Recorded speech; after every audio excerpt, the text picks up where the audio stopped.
The last train from Greyford. It began, as many things in Greyford did, with a railway timetable that hadn't been updated in years.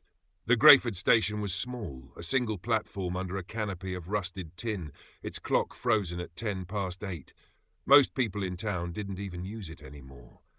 The tracks ran north to nowhere and south to somewhere, though the somewhere was never the same depending on who you asked. The air smelled faintly of oil and old rain.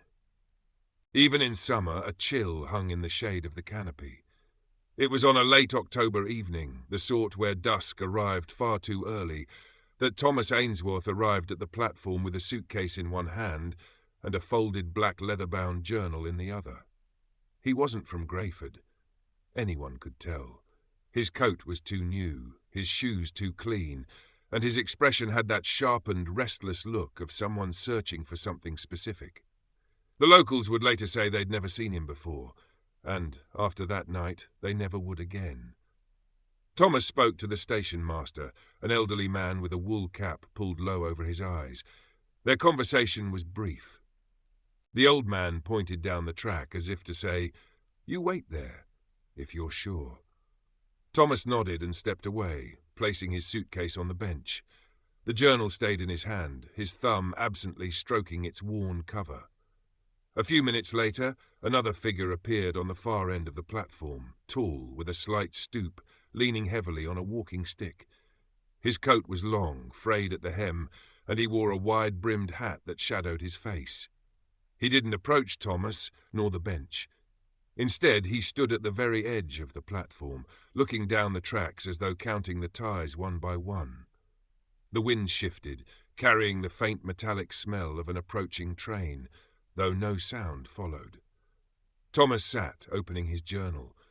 A few pages were filled with cramped handwriting, others with careful sketches, the outline of a river, an old map of a town's main street, the spire of a church seen from an angle that suggested the artist had been hiding while drawing.